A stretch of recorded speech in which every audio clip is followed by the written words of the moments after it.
કડી અને વિસાવદર વિધાનસભાની પેટા ચૂંટણીનું મતદાન હવે પૂર્ણ થયું છે।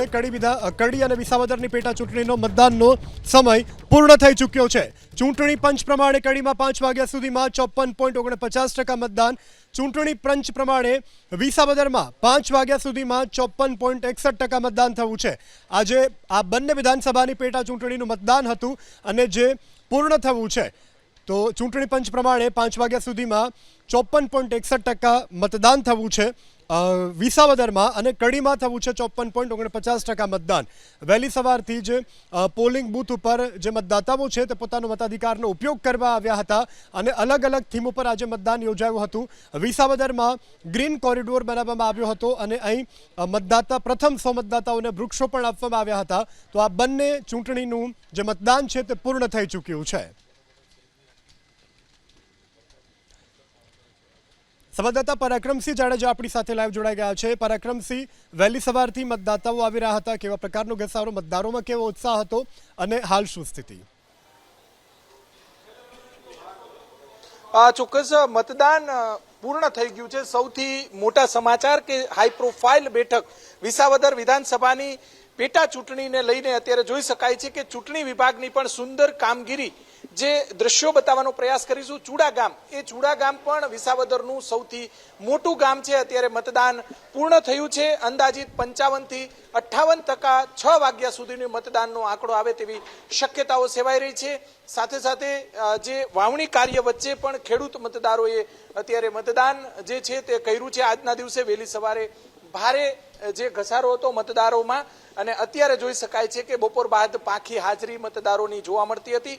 ચૂંટણી વિભાગની સુંદર કામગીરી પણ જે જોવા મળી રહી છે। સાથે સાથે ગ્રીન જે મતદાન મથકો પણ ઊભા કરવામાં આવ્યા હતા, ત્યાં મતદારો છે તેમને જે ફળાહાર આપવામાં આવ્યા હતા, સાથે સાથે જે વૃક્ષો જે છે ફળોના વૃક્ષો આપવામાં આવ્યા હતા। દ્રશ્યો આપણે બતાવવાનો પ્રયાસ કરીશું। અત્યારે ચુડા ગામે જે ત્રિપાખીઓ જંગ વિસાવદર પેટા ચૂંટણીને લઈને રાષ્ટ્રીય નેતાઓથી લઈ અને રાજ્યના નેતાઓ અને સ્થાનિક નેતાઓ છેલ્લા 1.5 મહિનાથી કમર કસી રહ્યા હતા, પરસેવો પાડી રહ્યા હતા। અત્યારે જોઈ શકાય છે કે તેમનો જે પરસેવો છે તે મતદાન પેટીની અંદર સીલ થઈ ગયો છે। દ્રશ્યો બતાવવાનો પ્રયાસ કરીશું। 3 ઉમેદવારો વચ્ચે જંગ હતો, 16 જેટલા ઉમેદવારો હતા અને 16 ઉમેદવારોનું ભાવિ છે તે ઈવીએમની અંદર સીલ થઈ ગયું છે। ચૂંટણી વિભાગની પ્રક્રિયા છે એ બતાવવાનો પ્રયાસ કરીશું। સીલિંગની પ્રક્રિયા ચૂંટણી વિભાગના જે અધિકારીઓ છે તેમના દ્વારા હાથ ધરવામાં આવી છે। એક્ઝેક્ટ 6 વાગ્યા અને 2 મિનિટ થઈ છે એટલે મતદાનની પ્રક્રિયા અત્યારે પૂર્ણ થઈ ગઈ છે। અત્યારે હિસાબ કિતાબ માંડી રહ્યા છે અને થોડી જ વારની અંદર પાકો આંકડો વિસાવદર વિધાનસભાની પેટા ચૂંટણીનો આવશે। સવારથી જ જે આમ આદમી પાર્ટી અને ભાજપના જે નેતાઓ છે તેમના દ્વારા ભારે ખેંચતાણ જોવા મળતી હતી। ચૂંટણી અધિકારી છે તે પણ જોઈ શકાય છે। ચુસ્ત પોલીસ બંદોબસ્ત પણ ગોઠવી દેવામાં આવ્યો હતો। અર્ધલશ્કરી દળો પણ વિસાવદરની અંદર તૈનાત હતા। ત્યારે દ્રશ્યો બતાવવાનો પ્રયાસ કરીશું કે અત્યારે જે અત્યાર સુધીના જે આંકડાઓ આવ્યા છે, જે અંદાજિત 55 થી 58% કે 60% સુધી, જે 58% વધુને વધુ કે 59% મતદાન થયું હોવાના અહેવાલો અત્યારે સામે આવી રહ્યા છે। જોઈ શકાય છે કે 5 વાગ્યા સુધીનું 51 થી 52% જેટલું મતદાન હતું। ઈવીએમ ની અંદર સીલ થઈ ગયા છે 3 ઉમેદવારો ઉપરાંત 16 ઉમેદવારો।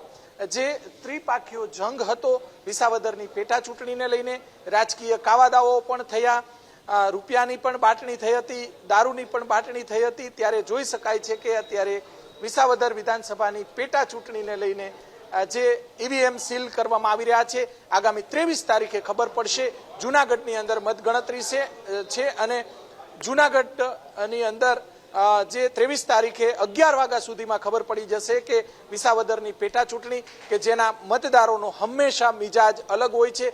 2012થી અહીંયા ભાજપ જે ધારાસભ્યથી દૂર હતું, પરંતુ આ વખતે શું થાય છે તેને લઈને ઘણા બધા સવાલો ઊભા થઈ રહ્યા છે। જોઈ શકાય છે કે સીલિંગની પ્રક્રિયા અત્યારે હાથ ધરવામાં આવી રહી છે। વિસાવદર વિધાનસભાની પેટા ચૂંટણીનું મતદાનની પ્રક્રિયા પૂર્ણ થઈ છે અત્યારે। જી પરાક્રમસિંહ, સમગ્ર જાણકારી બદલ આભાર। તો હાલ મતદાન પૂર્ણ થયું છે અને હવે તમામ જે ચૂંટણી પંચના અધિકારીઓ છે તે મતદાન પેટીઓને હવે સુરક્ષિત સ્થળે લઈ જશે।